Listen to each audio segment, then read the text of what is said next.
baatii ibaadaa baatii aafiyaati. Kanaafuu waan takka rabbiin nutti yaannagaa. Rabbiin akka namaa nam goone warahmatullahi wabarakatuh. Ashama harkifunee jirtu sin jecha warreen amantaa bira hordoftaniillee salaamadda. Assalamu alaikum warahmatullahi wabarakatuh. Kabajamtoota fi daawwattoota artistii Daraartuu jirtu sin jecha rantana Daraartuu biratti argamna. Waan sin yaamte barra kan waliin daawwannu ta'a.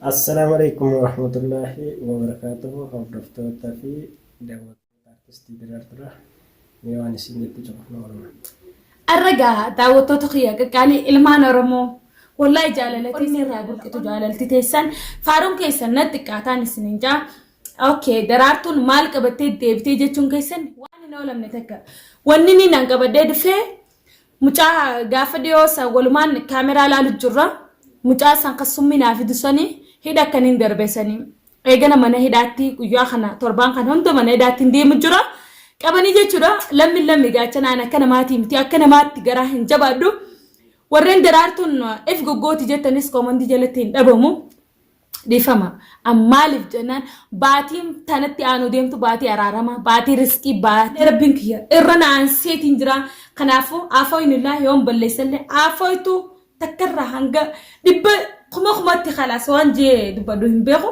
kanaafu andifama Dakani manguddummaadhaan baasanii yoo isin dhufte malee hin baasnu jaanii mana hidhaa dura kaameraa mana mootummaa dura geessuun dhorkaadhaan ta'eef dakanii baasanii ana oguna geessan kakachisanii amma quraana rabbiitiis isa dho'isanii akka namta kaatti jaartiin dhaltee jirti isni galee jaartiin dhaltee mana taa'u jirti biyya namaa tana keessana beektan manni khiraadhaa hundu khiraadhaa an jechuudha ayyoo an du'ee lubbuuti yaaneen kotee Garu alubbuuti yaaniin awwaalame. Tallaa jumaa keessaan ta'a qabriin hin arganne dogongorri nama duraanii ta'a. Oromoo hanga jiru yaman keessa jira warree waan akkanaa godhan kaanis hunduu hidhatti guureetiin jira. Hidhaman hanga nam shannam jaata irra naqaamee jira hidhamanii jiran garuu hundi isaanii salaxananii jiran. Hidhaa dhaabbata hidhaman dhaabbatatti hidhaman waan ta'eef hundi seera eeggatanii jiran jechuudha.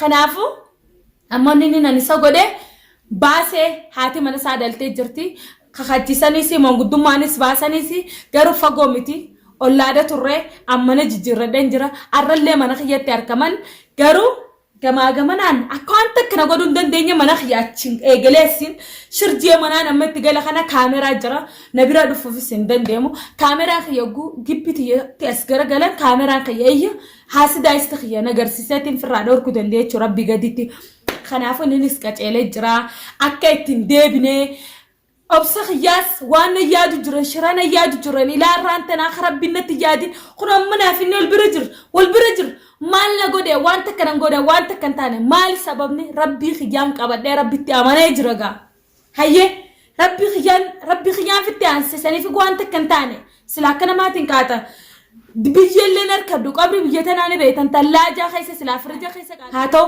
sabri khiyyaa fi obsa khiyyaa fi haqa khiyyaa hundi haa isin ibsu akkanaaf goraan jabaannee bee jira wal biratti argamnaarra haa seemee akkami manniidhaa maal fakkaataa hangam takka obsa kaanan qabu mee dubbadhu akkasii dhugaa dubbatuuf hordoftoota artistii Daraartuudha. Yaani anillee waan kana ofii kiyyaa isitti hin dalayne Saahibu magiilee isiitu tun erga jechuudha. Kana waan taateef dura isiin sunis akka nama isii yaaddutti ittiin ergite. Booda mootuu hogguu walii wannaan sunillee akkas jee anaa fi isiin tun duraan waliin galla. Kanas isiin lolteetaniin aartii akkamitti waan akkana kana irratti daliita jennaan. Inda'uun inuu sirratti dalagaa isin dhiisuu anillee waan kana. Isii san qarqaaratiin sirratti hojjedhan jeeni sun immoo dogongora kiyyaa balleessadhaan mana hidhaa mootuu manni daaraa nama godha. Dhugaa rabbii mana hidhaa san jechuudhaaf hedduun miidhamee achi keessaa bahee alhamdulillah rabbiin galanne haa ga'u isilleen immoo haa galatoomtu rabbii yaada muraada isii haa gootu akkasitti kalas na baasti. Akka jirutti Oromoo dhiifama gaafadhu akka waan akkanaa kana ittillee hin deebine keessallee hin seenne kanaafuu akka ganaa ittuman dhiyaanne jechuun waa'ee kanaatti hin deebine waa'ee Oromoo as gubbaatti illee galiif angaruu kakaddeetiin jiraa quraana illee qabadde kakadde kana waan taateef immoo namni kaawwanni kakuu quraanaa caalullee hin jiru dhugaadha Oromoo illee immoo warri natti aartanii natti rifattanii hedduu na abaartanii turtanii Ogguu warnaa isii namni natti daddawwalee tanii jiru koomentii jala seenee dhaabaaraa turane warra natti rifattanis dhiifama naa godha. Akkasuma isillee immoo dhiifama guddaa isii kadhadha akka garaanatti araaramtee immoo amma deebinee yuutuubii waliin dalaynee obbolummaa rabbii ta duraanii daran wal qabannu. Kanaafuu isillee akka garaan naaf gootu isiin gaafadhaa isiniin jedha isin duratti. Dhagaan dhiifama si godhe dhiifama afaytuudha irra guddaa harka guddaa rabbiin xiyyaa addunyaa irra naqaa'e Oromootiyyee akka fedhallee haa ta'u garuu akka namaa hin laalle arra daa'ima biyya namaa keessa dhalattee tana laalee ijji tiyyatuun tunoo kan isin gartan kan qaaxiraan bulu jiru sa'aatii 24 qaaxiraan bulu jiru maali sababni fidanii ilmoo makluuqaa hojjiisii dhaltee haadha mana isaa viidiyoo mana isaa daynee isin shaqalla dhaltee guyyaa lamaa jechuudha namni dhalee guyyaa lamaa mana keessaa ganni ba'a. Nin dalagaddaa itti gabbaate guyyaa lama dhaltee isin guyyaa lama gabbaate. Kanaafaan mushi isaaf osoo hin ta'in daa'ima dhalate san an umriin tiyya deemtee akka nam takkaatti akka Oromootti umriin tiyya deemtee jirti. Ta daa'ima kalee dhalate san rakkoo hojii dhalachuu saniitu hedduu takka na qoccee. Haa ta'u warra eman hanga waan akkanaatiin deemu hidha gurree. Kaida gurrellee haanis garaa laafneetu magaa dhiiga Oromooti ilmaan Oromooti osoo akka isaan nama godhansan hin goone karaa khayrii deebinee kunoo karaa rabbii dhufnee hidhaa baafne maali addunyaan hanga kanaa maali allaal namni komandii jalatti illee nan arrabsina maaliif jennaan miciyyooti gowwaadhaa hin ajjeessu hin maarre warri naan jettan anta addunyaa qofa ilaalu ta'ammaa tana qofa osoo hin ilaalle an nama gocha meeqa harka biyya namaatiin jira waan ta'eef wareegama meeqa harkeetiin asqee isin galee kanaafuu baasee akkaan baasettu isin galeen ganaadhaaf akka waan akkanaa ittiin deebine ati obboleessa keenya ilmoo Oromooti qaceelii warri waan akkanaa yaanna jeelle sossobii qaceelchi baatiin baatee araaramaati dalagaa sineenaa amma mana kiyya sababa keessanii kan itti jijjiirranne isin galee jijjiirradhe asillee harkuun feenee kun ammoo kaameeraan mana ilaa shirjee jira waan takka ta'uu hin danda'u ogguu isin namni nagaggara galee asii kaameeraan kiyya naayyoo waan takka ta'u. Kanaafuu kabiraatti illee yaadinaadha. Qaceelii dalagadhu ilmoo rabbii sibil keessee dalagaa ana harka xiyyaan sinaqaa gannatti hin deebimee waa meeqa taateedhaa keessatti hidhaan maal fakkaatti? Aboo hidhaa achitti wanni namatti kennamillee kudama. Ammallee ruuzallee qajeelanii bilcheessanii ni jabaata. Ruuzni goggogaadha. Waan akkasiitti wallaahi manadhaa keessatti. Maaltumaa isinii dhabe? Osoo kaamara takka faa maarree hidhamu taate jiruun hin jirtu jechuudha. Galatoomii guddaa galatoomii kabajamii rabbii yaada muraada keessi yaada. Aamin du'aan haa godhame baatiin tuuta araaramaati kan ijaade kanatti gartee mina ayaati.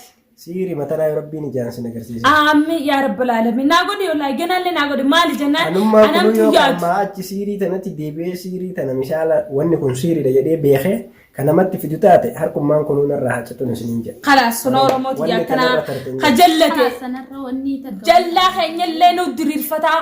Aamishi waan daafu obsan feesisaa jallaa keenya nuti hin diriirfanne eenyuun nu diriirsa Oromoo yoo Oromoon diriirsin Oromoo yoo Oromoon qaceelchine eenyutti finna garuu an arra isaaf osoo hin ta'in obrii mucaasaa kaa dheengidda dhalatee obrii isaa irra taakkaadha guyyaan taakkaadha antiyya garuu deemtee jirtu obriin anduullee humaatii miti jeetiin murteesse maaliif jennaan lubbuun tun garuu lubbuun caaltu namni hamtuun yaade rabbii na baase san laaleetiin baasee amma booda haa dalagatu gorsaadha isin hundilleen haa galatoomaa isinillee nu jira addaadha jallaa keenya nuti gallakkisnee namni nu qaceelchu waan hin jirre jecha gana akka ittiin deebine atilleen daraartu rabbi siyaa eeguu jaa warreen kijiba isiniif fakkaatus nama hedduu jira nam takka komandi jalatti amanuu diddan jecha dubbitan isin galee anumaan ta'uu amantii rabbitti amaneeti garuu harkaan nama fuudhutti hin jirre malee rabbii tokkichatti hirkadheeti yoo waatee warri aman guutuun qotaana godha waan takka hin ta'u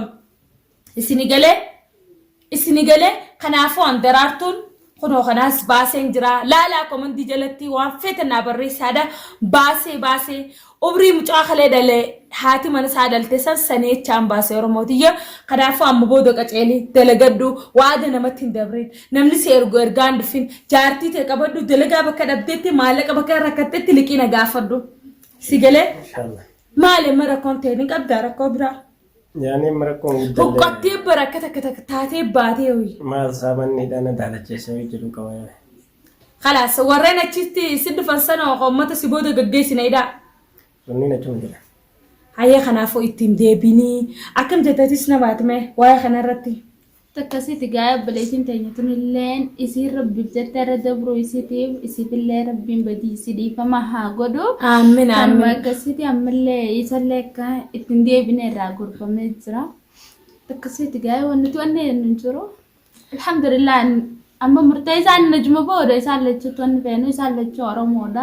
Anarran tanoonni ni jidduutti argame bas waan biraa osoo hin taane dubbumata naan jidduu laalu akkumaan dhufetti arra kaameraallee ni naqaniirani. Takkasitti gaa'ee. La akka jechuudha akka kabiraatiin deebine wa'aada kakattee miti akkarallee lama ati ilmu islaamaatii miti. Dalagaanas sinaqaa garteemi amma mana kiyya sababa sanitti waan jijjiirradhe jecha galaadhaa rakkoo hin qabu. Nama ifi bira galchaadhaa galaadhaa angaruu akka haadhaa isinii ta'u ture akka obboleettii isinii ta'u ture hamtu akkaan isinitti yaadin himimee fuula daawwattootaa duratti. Akka nama akka makaan ta'een. Dhugaa jechuuf anillee wanni dogongora sanitti seene isiin sun geelee isii cimtuudha. Isinii galee waan akkanaa kanatti si yaaddillee jedhee yaadne sababa sanirraatti seene isiin immoo deemtetti ni nyaatan itti fidisan adurree yala keette achumaan adurreen sun duute anillee shakkamaa ta'e jechuudha. Dhugaa dubbachuuf immoo anquba qabu. Ati beeneessa. Guyyaa san quban qabu kalas ka fideetti kan anaa miti. Anillee akkuma nama ofii kiyyaa wajjin dalageetti jechuudha. Sababa sanirraayi dhugaa rabbii galatoomni hedduun gammadee irra gammadee. Okay, yana jiraadhu amma inni rakkoon isaa khalaxa isa duraa katee osoon beekni jee kakachuu isaatii lama dammoo bashoon duusana durreen san wanni duuteef duutee akka duuteettu isin galee duutee haa duutu inni hin beeyne namaan akkannee namni sana immoo ni beeytanii nama maqaa yaamuun gaarii miti.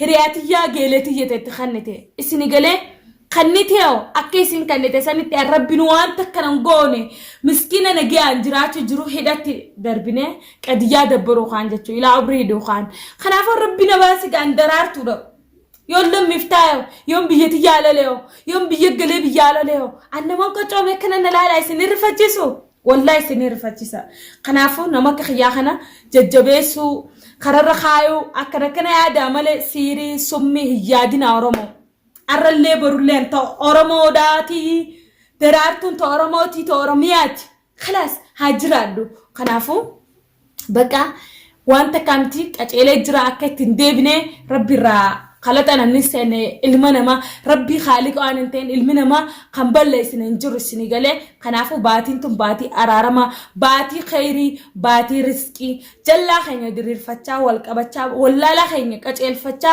خرنا قول ديمسا خطة ما ولي يعني تكون ما جرّي أكسد دبر سينما ماله هم تكون كياني أنا اللي مرة توان دام مرة كبا إسليني بيتي جورا نموان خينا تخنّي أنا سني بيها kana waan taateef ilma namaa kanallee ol baasanii wanjaluun karaa rabbitti hingaanyeessilla kassattaru isin ta'u isin tun immoo lammata deebitee waan akkanaa kana nama shawwaddee akka namatti hin kennine misaala isima sanuu osoo hin taane namnummaan biraatu waan akkanaa kana shawwadee nama biratti kennuun sirrii miti Oromoo gantaadha kana waan taateef abbichi natti kenne sunis dogoggora isaa san beekee akka irraa kaafatu kammaan biraatu mootu wanni kun babal'ateetiin jira as keessa jechuudha akka keessattuu sanaa kanatti qajeelatti babal'atee jira wanni sirriidhaa kun sirrii miti karaa rabbiittis badaadha wanni rabbiin namaaf hin araaramnes kana andura dogongoratti itti seenee ergasii immoo aarettanii isillee akkasitti waldhabne kana waan taateef dhibbaan dhibbatti karaa rabbii deebi'aatii warri walitti aartanis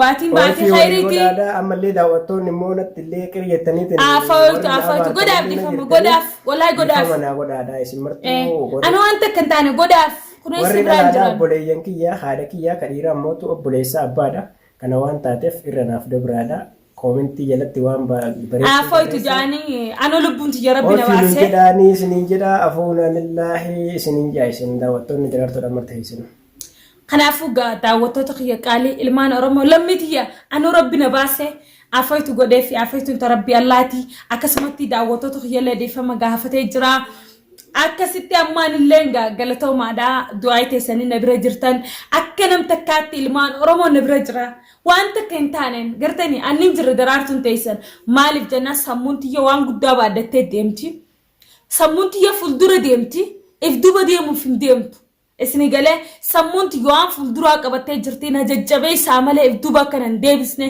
silaa guyyaa san bakka bashaan duutu an du'ees hangan madachi biyyalleen harkadhu tallaa jaakeessa goggoge kanaafu galata rabbii du'aa teessine wajjin amma hanga viidiyoo biraa qabanne isni dhiyaanutti assalamu alaikum wa rahmatullahi wa barakatuh.